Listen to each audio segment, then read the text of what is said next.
तो मैंने कल जो आपको पढ़ाया था, कल जो आपसे डिस्कशन हुआ था, वो डिस्कशन मेरा हुआ था कि जो लास्ट लेक्चर में डिस्कशन हुआ था कि किस तरह से जो है ड्रैग फोर्स क्या होते हैं और लिफ्ट फोर्स क्या होते हैं।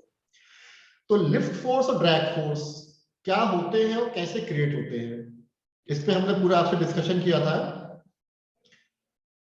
तो क्या मैंने फिर से मैं थोड़ा रिकैप कर देता हूं। उसको मैंने क्या बताया था कि मान लो अगर कोई ये मान लो एक प्लेट है, थोड़ा सा रिकैप कर देता हूं। मान लो एक ये प्लेट है, सपोज करो ये प्लेट है, ठीक है ना। इस प्लेट पे फ्लूइड हमारा इस डायरेक्शन में जा रहा है ऐसे करके, ठीक। ये क्या है, प्लेट की सरफेस है, ये प्लेट की सरफेस है। तो होता क्या है कि इस प्लेट के ऊपर जब जब इसके ऊपर एयर चल रही है, एयर इसके ऊपर से जा रही है, पास हो रही है, एयर इसके ऊपर से पास हो रही है। तो होता क्या है कि होता ये है कि एक फोर्स लगता है प्रेशर की वजह से ऐसे कर दिया, जो कि सरफेस के परपेंडिकुलर लगता है। ये मालूम बनाता थीटा डिग्री, ठीक है ना। ये क्यों लग रहा है, ये प्रेशर फोर्स लग रहा है, प्रेशर फोर्स यानी प्रेशर की वजह से फोर्स लग रहा है। कितना लगता है, F P is equal to, अगर इसका एरिया डी ए है इंटू डी ए, इतना फोर्स जो है इसके ऊपर लगेगा, पी इंटू डी ए। और दूसरा लगता है इस सरफेस के पैरेलल, ऐसे लगता है। वो कितना लगता है, वो लगता है shear stress into D A, वो इतना लगता है। ये मैंने कल आपसे डिस्कस, दो फोर्स लगते हैं इसके ऊपर, ठीक है ना। एक लगता है सरफेस के परपेंडिकुलर जो प्रेशर की वजह से लगता है, और एक लगता है सरफेस के पैरेलल, ये सरफेस है इस सरफेस के पैरेलल, वो लगता है टाउ इनटू डी। फिर क्या होता है, इसके मैंने बताया था आपको, इसके फिर से दो कंपोनेंट हो जाते हैं। एक होता है फ्लूइड के फ्लो होने के पैरेलल, और एक होता है फ्लूइड फ्लो होने के परपेंडिकुलर। मतलब ये जो फोर्स है, ये जो फोर्स है प्रेशर फोर्स, जो प्रेशर फोर्स लग रहा है, ये प्रेशर फोर्स लग रहा है, इस प्रेशर फोर्स के दो कंपोनेंट हो गए।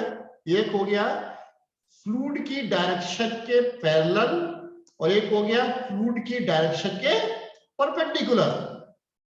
समझ में आ रहा है।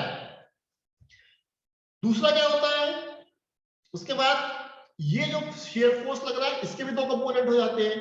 एक कंपोनेंट हो जाता है फ्लूइड के फ्लो होने के पैरेलल, और एक हो जाता है फ्लूइड के फ्लो होने के परपेंडिकुलर, ठीक है ना।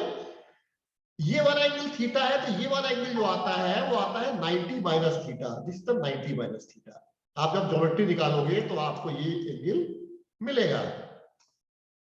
इसका मतलब इसके दो कंपोनेंट ये हुआ, इसके कंपोनेंट ये हुआ, इसका एक कंपोनेंट ये हुआ, इसका कंपोनेंट ये हुआ। तो दो फोर्स क्या हो गए, ये पैरेलल हो गए, दो क्या हो गए, वर्टिकल हो गए, ठीक है ना। तो ये इसको कहते हैं drag force, this is called a drag force, DRAG, drag force, right. तो कौन कौन से ड्रैग फोर्स, दो ड्रैग फोर्स हुए, एक हुआ प्रेशर ड्रैग और एक हुआ शेयर ड्रैग, या इसको स्किन ड्रैग भी कहते हैं क्योंकि ये सरफेस पे लग रहा है। तो फ्लूइड के पैरेलल, जो फ्लूइड हमारा फ्लो कर रहा है, एयर जो फ्लो कर रही है, इसके पैरेलल जो फोर्स मिला उसको हम कहेंगे ड्रैग फोर्स। और जो इसके परपेंडिकुलर मिला, फ्लूइड के फ्लो होने के परपेंडिकुलर मिला, इसे कहते हैं, क्या कहेंगे, लिफ्ट फोर्स। क्या कहेंगे, लिफ्ट, इसको कहेंगे लिफ्ट फोर्स। तो अब यहां पे क्या होगा, ये होगा प्रेशर लिफ्ट। ये फोर्स ये जो यहां पे जो फोर्स लग रहा है, प्रेशर फोर्स लग रहा है ड्यू टू लिफ्टिंग, और यहां लग रहा है लिफ्टिंग फोर्स, यहां पे लग रहा है lifting force due to the shear force. ये दोनों आपस में माइनस हो जाएंगे, और ये रिजल्टेंट टोटल फोर्स में क्या होगा, ये दोनों आपस में माइनस हो जाएंगे, और यहां पे टोटल फोर्स आपस में जुड़ जाएंगे। समझ में आ गया ये बात, क्यों, हेलो, समझ में आ गया है? Yes sir. चलो अच्छी बात है। अब क्या होता है, इसका मतलब क्या होगा कि अगर फ्लूइड, अगर हम कुछ ऐसी सिचुएशन बना ले कि या तो लिफ्ट फोर्स 0 हो जाए, और एक कंडीशन ऐसी हो सकती है कि ड्रैग फोर्स 0 हो जाए। इसका मतलब क्या हो गया, अगर कोई भी प्रेशर फोर्स नहीं होगा, या अगर हम, तो इसका मतलब कोई भी इस डायरेक्शन में लिफ्ट फोर्स नहीं होगा, और अगर ये शेयर फोर्स नहीं होगा तो शेयर की वजह से लिफ्ट फोर्स नहीं होगा। ठीक है ना? तो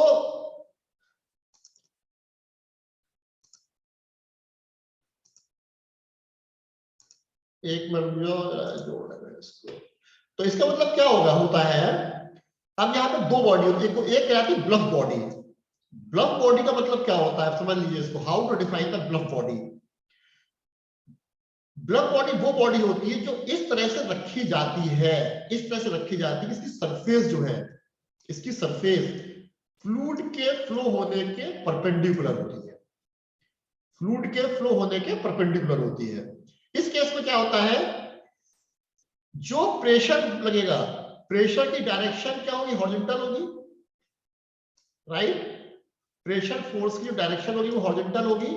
इस केस में कोई भी इसका वर्टिकल कंपोनेंट नहीं होगा, इसका कोई वर्टिकल कंपोनेंट नहीं होगा। लेकिन जो शेयर फोर्स होगा, इसकी डायरेक्शन भी कैसी होगी, ये भी परपेंडिकुलर, ये इस डायरेक्शन में होगी। तो इसके केस में क्या होगा, कोई भी इसका हॉरिजॉन्टल कंपोनेंट नहीं होगा। ठीक है ना? तो इस केस में क्या होगा कि यहां पर बहुत सारी भंवर पैदा हो जाएगी। भंवर, भंवर का मतलब होता है एडीज का फॉर्मेशन हो जाएगा। इस तरह के की बॉडी को कहते हैं ब्लफ बॉडी। ब्लफ बॉडी का मतलब होता है ऐसी बॉडी जब हमने इस तरह से रखी है जिसकी एक्सेस या जिसकी सरफेस फ्लूइड के फ्लो होने के परपेंडिकुलर है, तो कोई भी लिफ्ट फोर्स प्रेशर की वजह से नहीं लगता है, और जो टोटल फोर्स लगता है वो फ्लूइड फ्लो होने की डायरेक्शन में ही एक्ट करता है। तो इसको हम लोग कहते हैं, इसको हम लोग कहते हैं लिफ्ट फोर्स, इसको कहते हैं हम लोग ब्लफ बॉडी। और तो ये लेट्स इतना आते हैं लोग, तो इसको हम लोग कहते हैं ब्लफ बॉडी। तो अगर हम इसको इस तरह से डिफाइन करें, इसको ऐसे भी डिफाइन कर सकते हैं हम लोग, नीचे में डिफाइन किया हुआ है। अब यहाँ देखिए टोटल ड्रैग फोर्स कितना हो गया, P D A cos theta tau D A sine theta. ठीक है ना? अब यहाँ पे क्या है, थीटा 0 है, थीटा यहाँ पे 0, क्यों थीटा 0 है, क्योंकि थीटा जो हम लेते हैं वो थीटा क्या लेते थे, हम लेते थे कि सरफेस ऐसे रखी हुई है, ये सरफेस रखी हुई है, और ये सरफेस है, ये थीटा है, यानी टोटल प्रेशर फोर्स और जो फ्लूइड की वेलोसिटी है इसके बीच का एंगल था। लेकिन अगर क्या है, थीटा 0 हो जाए, थीटा 0 होने का मतलब क्या हो गया कि जो एफपी है और यू है दोनों एक ही डायरेक्शन में है। तो जब दोनों की डायरेक्शन एक ही है तो थीटा क्या हो गया हमारे पास, 0 हो गया। तो यहाँ पे साइन थीटा 0 हो जाएगा, तो एफ डी इक्वल टू क्या हो जाएगा, पी डी ए। तो एफ डी इक्वल टू हो गया डेल्टा पी डी ए। इसका मतलब कोई भी बॉडी इस तरह से रखी जाती है जहां पे ड्रैग फोर्स स्ट्रेस की वजह से 0 हो जाता है, केवल प्रेशर की वजह से ड्रैग फोर्स लगता है, उसको हम लोग कहते हैं ब्लफ बॉडी। अब ये मैंने बाकी फार्मूला पूरा लिख दिया है कि ब्लफ बॉडी क्या होती है। Bluff body are those body on which only pressure drag is exist called the bluff body. इस केस में होता क्या है कि बहुत सारी एडीज या भंवर का फॉर्मेशन हो जाता है आगे की तरफ, और एनर्जी का लॉस बहुत ज्यादा होता है। दूसरा एक होती है स्ट्रीमलाइन बॉडी। स्ट्रीमलाइन का मतलब होता है जिस डायरेक्शन में एयर जा रही है उसी डायरेक्शन में इसका सरफेस है, यानी सरफेस के पैरेलल फ्लूइड हमारा फ्लो कर रहा है। तो जब सरफेस के पैरेलल हमारा फ्लूइड फ्लो करता है तो क्या होता है, देखो ये फ्लूइड हमारा जा रहा है, इसी के पैरेलल हमारा सरफेस है, इसी के पैरेलल सरफेस है। तो यहां पे क्या होगा, शेयर स्ट्रेस क्रिएट हो रहा है, यानी जो भी फोर्स क्रिएट होगा शेयर स्ट्रेस की वजह से इस डायरेक्शन में होगा। ठीक है ना? प्रेशर की वजह से क्या होगा, वो इस डायरेक्शन में होगा, यानी इस डायरेक्शन में प्रेशर की वजह से नहीं होगा, और स्ट्रेस की वजह से परपेंडिकुलर डायरेक्शन में नहीं होगा। लेकिन इसका मतलब जो प्रेशर की वजह से, जो शेयर स्ट्रेस की वजह से जो ड्रैग लग रहा है वो शेयर ड्रैग कहला रहा है, और प्रेशर की वजह से जो फोर्स लग रहा है उसे कहते हैं लिफ्ट ड्रैग कहते हैं, लिफ्ट फोर्स कहते हैं इसको। तो अगर हम इस फार्मूले में देखें कि टोटल ड्रैग कितना हो रहा है, P D A cos theta plus tau D A cos theta. अब यहाँ पे थीटा क्या 90 डिग्री है। क्यों थीटा 90 डिग्री है? यहाँ पे थीटा 90 डिग्री इसलिए है क्योंकि जो हमारी यानी कि फ्लूइड इधर फ्लो कर रहा है और प्रेशर इधर एक्ट कर रहा है, यानी दोनों के बीच में जो एंगल हो गया वो हो गया 90 डिग्री का। दिस इज 90 डिग्री, ये 90 डिग्री का एंगल हो गया, ये 90 डिग्री का है, ये प्रेशर इधर लग रहा है और फ्लूइड इधर जा रहा है, ठीक है ना। तो यहाँ पे क्या हो गया, यहाँ पे cos थीटा की जगह cos 90 डिग्री हो गया, यहाँ पे sin थीटा की जगह sin 90 डिग्री हो गया, तो यहाँ पे ये जीरो हो गया। तो एफ डी क्या हो गया, टाउ डी ए। तो इसका मतलब क्या हो गया कि यहाँ पे जो टोटल फोर्स आएगा वो आएगा टाउ डी ए। तो anybody whose axis parallel to the fluid motion is called the streamlined body. In this case only shear drag or skin drag, the pressure drag on the streamlined body will be zero. तो इस body को हम लोग कहते हैं streamline body. तो दो चीज समझ में आई हमको। क्या चीज समझ में आई? हमने जो कंक्लूजन निकाला, अगर कोई बॉडी फ्लूइड के एक सरफेस के परपेंडिकुलर रखी है तो होती है ब्लफ बॉडी, और अगर कोई बॉडी इसके पैरेलल रखी है तो होती है streamline body. This is the streamline body. इसको मैं लिख देता हूं यहाँ पे फिर से, this is the streamline body, ये ब्लफ बॉडी, इसे कहते हैं ब्लफ बॉडी, ब्लफ बॉडी। और यहाँ पे ये होती है streamline body, this is the streamline body, streamline body.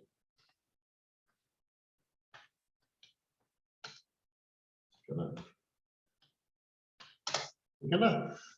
तो ब्लफ बॉडी में जो ड्रैग फोर्स होता है वो प्रेशर की वजह से होता है, और स्ट्रीमलाइन बॉडी में जो ड्रैग फोर्स होता है वो शेयर फोर्स की वजह से होता है। तो इस तरह से हम लोग जो है ब्लफ बॉडी और जो स्ट्रीमलाइन बॉडी है इसमें डिफरेंस हम लोग बता सकते हैं। समझ में आ गया? क्लियर हो गया है? क्यों? Hello, yes sir. क्लियर हो गया ना? समझ में आ गया है? जी सर। चलो ठीक, समझ में आ गया तो अच्छी बात है। अब जो है कल मैंने आपको कुछ फार्मूले बताए थे, अगर आपको याद हो कि किस तरह से हम लोग जो है मैथमेटिकली हम लोग किस तरह से जो है लिफ्ट फोर्स और ड्रैग फोर्स को कैलकुलेट करते हैं। तो मैं थोड़ा सा दूसरी स्क्रीन शेयर करना चाह रहा हूं, share screen.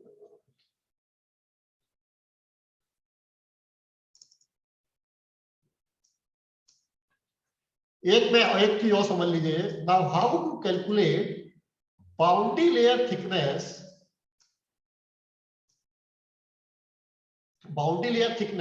In case of laminar layer and turbulent layer. किस तरह से बाउंड्री लेयर थिकनेस को कैलकुलेट करेंगे। यहां तो मैंने एक फॉर्मूला लिख दिया था केवल कि जब भी कोई सॉलिड बॉडी के ऊपर कोई लिक्विड फ्लो करता है तो इस बाउंड्री के पास जो भी एक लेयर फॉर्म होती है जिसकी वेलोसिटी का वेरिएशन 0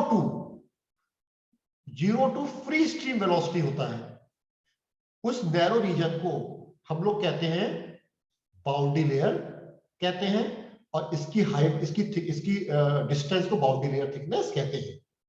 अब जो इसकी बाउंड्री लेयर की थिकनेस है ये डिपेंड करती है कि फ्लो का नेचर कैसा है। फ्लो का नेचर हमारा लेमिनार है या फ्लो का नेचर हमारा टर्बुलेंट है। अब लेमिनार और टर्बुलेंट हम कैसे कैलकुलेट करेंगे, ये डिपेंड करेगा हमारे रेनॉल्ड्स नंबर के ऊपर। जैसा मैंने पहले भी आपसे डिस्कशन पहले भी कर चुका हूं मैं, आप लोग रेनॉल्ड नंबर कई बार। यहां पे ये डिपेंड करेगा कि हमारे रेनॉल्ड नंबर कितना है। अगर रेनॉल्ड्स नंबर की वैल्यू 5 × 10⁵ से कम है तो हमारा लेमिनार रीजन होगा। राइट। और उस केस में बाउंड्री लेयर थिकनेस का फॉर्मूला हमारा ये वाला होगा, ये इस तरह से निकालेंगे बाउंड्री लेयर थिकनेस का फॉर्मूला, ये है बाउंड्री लेयर थिकनेस का फॉर्मूला, ये है। और कोफिशिएंट ऑफ ड्रैग वो कैसे निकालेंगे, CD that is equal to 1.328 oblique under root REX, ये इसका फॉर्मूला है, ठीक है ना। और अगर इसकी वैल्यू RE की वैल्यू 5 इंटू 10 की पावर 5 से ज्यादा है, अगर इसकी वैल्यू 5 इंटू 10 की पावर 5 से ज्यादा है, तब हम कैसे निकाल देंगे, तब हम यूज करेंगे ये वाला फॉर्मूला, तब यूज करेंगे हम लोग ये वाला फॉर्मूला, ये जो यहां मैंने लिखा है आपके पास, then we should use this relation, ये 0.37x ऑब्लिक REX 1/5 और CD is equal to 0.072 REX 1/5, ये वाला फॉर्मूला यूज करेंगे, 1/5 है, ठीक है ना। अगर RE की वैल्यू 10 की पावर 7 और 10 की पावर 9 के बीच में है, तो डेल्टा की वैल्यू तो यही रहेगी, लेकिन CD की वैल्यू हमारी चेंज हो जाएगी, कोएफिशिएंट ऑफ ड्रैग की वैल्यू चेंज हो जाएगी। तो इस पे हम तो न्यूमेरिकल करते हैं। एक चीज और इसमें थोड़ा सा मैं आपको बता दूं कि लेमिनार सब लेयर क्या होती है, ये क्वेश्चन अक्सर 2 नंबर का पूछा जाता है। ये एक ऐसी लेयर होती है, ये एक ऐसी लेयर होती है जो टर्बुलेंट रीजन में बनती है, जहां पे लेमिनार रीजन खत्म होता है। तो ट्रांजिशन रीजन या टर्बुलेंट रीजन में जो बाउंड्री के पास की लेयर होती है उसको हम लोग कहते हैं लेमिनार सब लेयर। एक्चुअली यहाँ पे जो फ्लो होता है वो लेमिनार लेयर, लेमिनार ही फ्लो होता है, लेकिन चूंकि टर्बुलेंट रीजन में ये फ्लो होता है, इसलिए इसकी थिकनेस को हम लोग लेमिनार सब लेयर कहते हैं। तो एक ऐसी लेयर जो टर्बुलेंट फ्लो के रीजन में बनती है उसको हम लोग लेमिनार सब लेयर कहते हैं। तो ये भी समझ लीजिएगा इस चीज को। अब मैं इसमें न्यूमेरिकल आपको करा देता हूं जो कि बड़ा सिंपल न्यूमेरिकल है, और आपको ये समझ में भी आ जाएगा जो मैंने अभी आपको पढ़ाया है। देखिए ये एक न्यूमेरिकल है, यहाँ पे numerical problems of boundary layer. Questions क्या है देखिए, कहता है डिटरमाइन, देखिए determine the thickness of boundary layer at the trailing edge of the smooth plate of length 4 meter, width 1.5 meter, when plate is moving with a velocity of 4 meter per second on the stationary air. Nu is equal to है 1.5 into 10 की power -5 metre square पर second. यानी क्या कह रहा है ये कह रहा है कि प्लेट है, एक प्लेट है, प्लेट हमारी चल रही है, यहाँ पे एयर नहीं चल रही है, प्लेट चल रही है। बात एक ही है, चाहे प्लेट चले चाहे एयर चले, बाउंड्री लेयर का फॉर्मेशन उसी तरह से होना है। यहाँ पे प्लेट हमारी चल रही है और इसको हम लोग कहते हैं हमेशा लीडिंग एज, ए सेक्शन जो ए पॉइंट, और बी को कहते हैं ट्रेलिंग एज। इस तरह का बाउंड्री लेयर का फॉर्मेशन हो रहा है। तो जहां पे शुरुआत होती है उसको कहते हैं लीडिंग एज, और जहां पे टर्मिनेशन होता है प्लेट का उसे कहते हैं ट्रेलिंग एज। प्लेट की जो वेलोसिटी है वो है 4 मीटर पर सेकेंड, प्लेट की जो लेंथ है वो भी है 4 मीटर पर सेकेंड, 4 है, हाँ वो। ये कहता है प्लेट की चौड़ाई जो है वो है 6 मीटर, प्लेट की चौड़ाई, सॉरी प्लेट की चौड़ाई 1.5 मीटर। तो जैसा मैंने आपको बताया था कि जहां तक चौड़ाई की बात है, प्लेट एक्चुअली हमारी इस तरह से प्लेट है, ऐसे करके ये प्लेट है हमारे पास। तो ये इसकी चौड़ाई जो है वो हमारी 1.5, ये 1.5 है और ये है 4। तो ये फ्लूइड हमारा इस डायरेक्शन में जा रही है, प्लेट हमारी इस डायरेक्शन में जा रही है, इसलिए हम इसको अलोंग द लेंथ ले रहे हैं। अब हमें इस पे यहाँ से कोई मतलब नहीं है, इसलिए हमने केवल 4 मीटर दिखाया है यहाँ पे। तो पहले हम लोग रेनॉल्ट नंबर की वैल्यू कैलकुलेट कर लेंगे, जैसा फार्मूला दिया हुआ है हमारे पास। फार्मूला होता है, फार्मूला जो मैंने आपको बताया था वो होता है आपके पास ये UL बाई न्यू। तो U क्या है यहाँ पे 4, L क्या है, ये भी 4 है, न्यू क्या है, ये 1.5 इंटू 10⁻⁻5 मीटर स्क्वायर पर सेकेंड ये आ गया। इसको पुट करोगे तो आएगा 10.66 इंटू 10⁵। अब हमें ये देखना, पहले हमने जो है रेनॉल्ड नंबर निकाल के ये देख लिया कि हमें कौन सा फार्मूला रखना है। आखिर वो नेचर है कैसा, नेचर हमारा टर्बुलेंट है या हमारा लेमिनार है। अब यहाँ पे जो वैल्यू आ रही है वो इसकी वैल्यू आ रही है 10⁻6 इंटू 10⁵, जो 5 इंटू 10⁵ से ग्रेटर है। इसका मतलब क्या हुआ कि हमें ये वाला फार्मूला यूज करना पड़ेगा। यहाँ पे जो मैंने लगाया था आपको फार्मूला, ये वाला फार्मूला हमको यूज करना पड़ेगा, क्योंकि रेनॉल्ड नंबर की वैल्यू 5 इंटू 10⁵ से ज्यादा है। तो इस फार्मूले से हम लोग लेमिनार लेयर की थिकनेस कैलकुलेट कर लेंगे। तो ये फार्मूला लगाएंगे हम लोग 0.37x REX 1/5। 0.37x कितना दे रखा है यहाँ पे 4 मीटर, क्योंकि हमें 4 मीटर में निकालना है। ये हमको जो है 4 मीटर पे निकालना है, यहाँ पे निकालना है हमको। प्लेट की थिकनेस हमको यहाँ पे निकालनी 4 मीटर पे, यहाँ पे निकालनी 4 मीटर पे।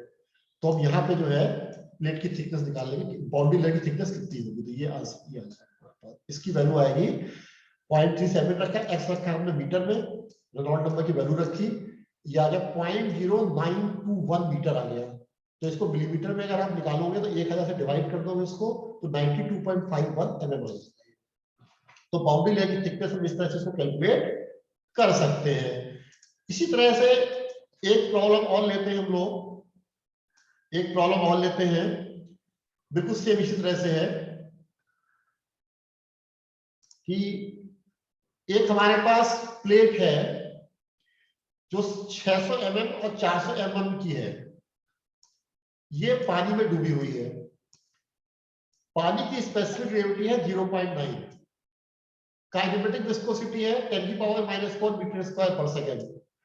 फ्लूइड हमारा मूव कर रहा है, फ्लूइड हमारा काम कैसे मूव कर रहा है, 6 मीटर पर सेकेंड की स्पीड से मूव कर रहा है। हमें निकालनी बाउंड्री लेयर थिकनेस और कोएफिशिएंट ऑफ ड्रैग। तो सबसे पहला स्टेप क्या है, फर्स्ट स्टेप इसका प्रॉब्लम का क्या आएगा, क्यों सबसे पहले क्या कैलकुलेट करेंगे हम लोग, सबसे पहले कैलकुलेट हम ये पता करेंगे कि फ्लो का नेचर जो है, कि वेदर क्या स्टेप्स है, इसके स्टेप्स क्या क्या है इसके कैलकुलेट करने के। जैसे भी मैंने बताया आपको, पहला स्टेप क्या है, फ्लो नेचर कैलकुलेट कर, flow nature flow nature by Reynolds number, by Reynolds number. हम पहले ये पता कर लें कि हमारा रेनॉल्ड्स नंबर कितना है।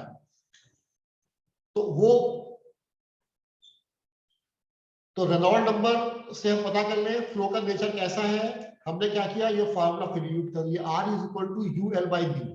U की वैल्यू है 6 मीटर पर सेकेंड, इसकी जो लेंथ है वो है 600 mm, 600 mm को लिख सकते हैं 0.6 मीटर, और न्यू की वैल्यू है 10⁻⁻4 मीटर स्क्वायर पर सेकेंड। इसको आंसर ये पुट किया तो आ गया 3.6 इंटू 10⁻4। इसकी वैल्यू 5 इंटू 10⁻5 से कम है। तो अगर इसकी वैल्यू इससे कम है तो हम फार्मूला क्या रखेंगे यहाँ पे, then we should use the value delta is equal to 4.91x √REX। अब x की जगह हमने क्या रखा 0.6, 4.91 एज रख दिया हमने, REX हमने यहां से निकाल लिया, वो यहां रख दिया। तो इसका आंसर आ गया 0.0155 मीटर। तो आ गया 15.5 mm। 1000 से इसको मल्टीप्लाई कर दिया मैंने मीटर को, तो 15.5 mm आ गया।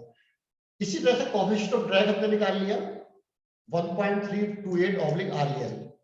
इससे हमने कोएफिशिएंट ऑफ ड्रैग कैलकुलेट कर लिया। तो ये आ गया कि बाउंड्री लेयर की थिकनेस कितनी होगी, तो बाउंड्री लेयर की थिकनेस कितनी होगी, ये हमारे पास इसका आंसर आ गया। तो इस तरह से हम प्रॉब्लम को दोनों को सॉल्व कर सकते हैं कि किस तरह से हम इसको कैलकुलेट करते हैं। इसी तरह से मैंने इसमें एक प्रॉब्लम और ली है, थर्ड प्रॉब्लम मैं आपको करा देता हूं। एक प्रॉब्लम मैंने और ले रखी है। अरे समझ में आ रहा है, नहीं आ रहा है? क्यों आ रहा है? इसी तरह से मैंने एक प्रॉब्लम और रखी है, कहता है circular disc of 3 metre in diameter is held normal to the 20.68 meter per second wind velocity. The air density 0.0012 gram per cc. What force is required to hold it in rest? Assume coefficient of drag 1.11. वो कहता है कि एक ये plate है और ये normal रखी हुई है, जिस डायरेक्शन में फ्लूइड फ्लो कर रहा है उसके नॉर्मल, मतलब ये तो हमारा होगा सरफेस, और इस सरफेस के परपेंडिकुलर डायरेक्शन में हवा फ्लो कर रही है। तो कोई भी चीज अगर हवा के पास आएगी तो क्या होगा, वो गिर जाएगी।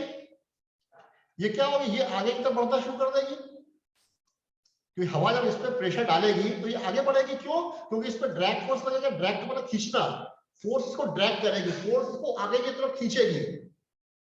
लेकिन क्वेश्चन ये कहता है कि हम ये चाहते हैं कि प्लेट हमारी आगे ना बढ़े, प्लेट हमारी वही की वही रुकी रहे।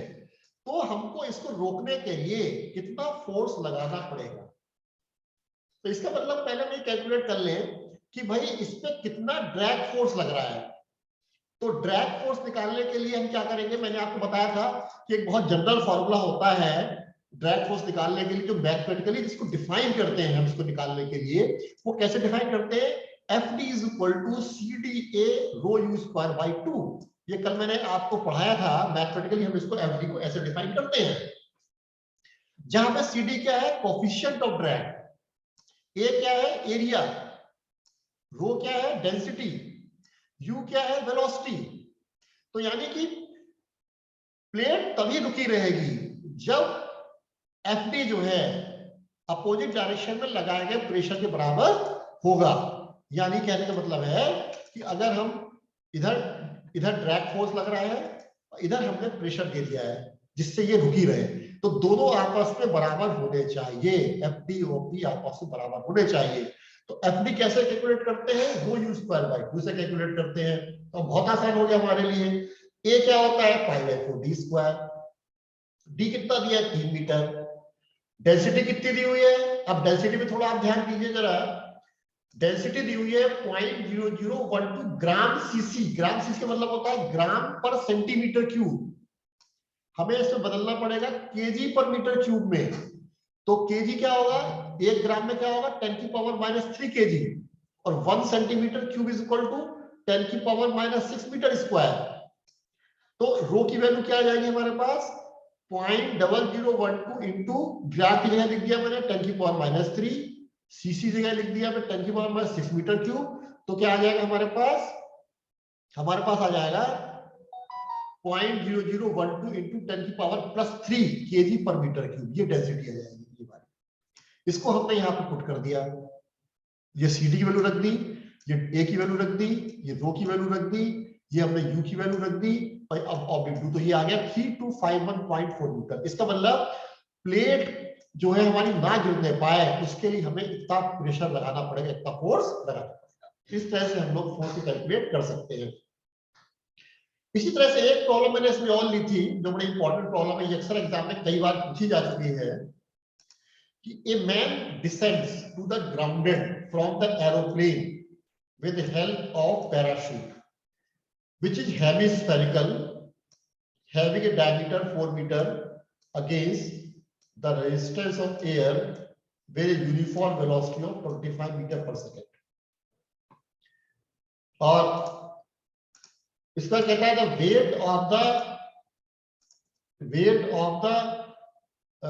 man calculate करना है if the weight of parachute is 9.81 metre, CD की वैल्यू दी हुई है 0.6 और एयर की डेंसिटी दी हुई है 1.25 केजी पर सेंटीमीटर क्यूब। तो अब इसमें हमें क्या करना पड़ेगा, बहुत आसान प्रॉब्लम है ये भी। अब ये देखो पैराशूट बना हुआ है, दिस इज द पैराशूट। इस पैराशूट का डायमीटर दिया हुआ है, इसका ये पैराशूट कहां चलेगा, ऊपर की तरफ उड़ेगा पैराशूट। तो जब ऊपर की तरफ पैराशूट उड़ेगा तो क्या होगा, इसी यानी ड्रैग फोर्स इधर लगेगा, हवा पैराशूट को इधर ऊपर की तरफ खींच रही है। एक आदमी पैराशूट का वेट कितना है, 9.81 न्यूटन। वेट हमेशा नीचे की तरफ लगता है क्योंकि इसको अर्थ अपनी तरफ अट्रैक्ट करती है। और इसमें एक आदमी भी लटका हुआ है, उसका वेट भी कहां लगेगा, नीचे की तरफ लगेगा। तो आदमी का वेट नीचे की तरफ लग रहा है, पैराशूट का वेट नीचे की तरफ लग रहा है, और पैराशूट और ड्रैग फोर्स ऊपर लग रहा है। तो कांस्टेंट वेलोसिटी से जो पैराशूट है वो नीचे उतरेगा। कब उतरेगा, जब ड्रैग फोर्स और ये दोनों फोर्स, दोनों वेट आपस में बराबर हो जाए। पैराशूट हवा से नीचे गिर रहा है, ठीक है ना, तो हवा क्या करेगी, इसको अपोजिट डायरेक्शन में फोर्स लगाएगी ऊपर की तरफ, जैसे क्या कि ड्रैग फोर्स, अपोजिट डायरेक्शन में इसको खींचना। जब दोनों आपस में बराबर हो जाएंगे तो क्या होगा, कांस्टेंट वेलोसिटी से पैराशूट नीचे उतरेगा। Drag force is equal to weight of the man oblique weight of the parachute. तो ड्रैग फोर्स कैसे निकालते हैं, वही फार्मूला है, rho A u square by 2। तो रो की वैल्यू रख दी हमने 0.6, ए की वैल्यू रख दी, और 1.25 इंटू इसके एक बेले मीटर क्यूब में होगा, चेक करना पड़ेगा, केजी पर सेंटीमीटर में, केजी मीटर क्यूब में होगा। ये थोड़ा सा ये लिखने में गलती हो गई यहाँ पे, ये जो होगा हमारे पास ये केजी मीटर क्यूब में होगा 1.25, तो सही कर लीजिएगा, केजी पर मीटर क्यूब होगा ये केजी पर मीटर क्यूब, तो सही कर लीजिएगा। एयर की वेलोसिटी जो है 1.25 केजी पर मीटर क्यूब होगी, सेंटीमीटर क्यूब नहीं होगी, यहाँ लिखने में थोड़ी गलती हो गई है। तो ये अब आप वैल्यू पुट कर दिए, आप वेलोसिटी कितनी 25 मीटर पर सेकेंड, डी की वैल्यू कितनी है, जो भी इसका डायमीटर दिया है 4 मीटर, डब्ल्यू एम निकालना है हमको, पैराशूट का वेट 9.81 है, दोनों को आप इसको सॉल्व कर लोगे तो मैथ का वेट आएगा 2933 न्यूटन, यानी आदमी का वेट 2933 न्यूटन के बराबर। इस तरह से हम इसके न्यूमेरिकल की प्रॉब्लम को भी कैलकुलेट कर सकते हैं। किसी को कुछ पूछना है, समझ में आ गया या कुछ पूछना है? Hello hello,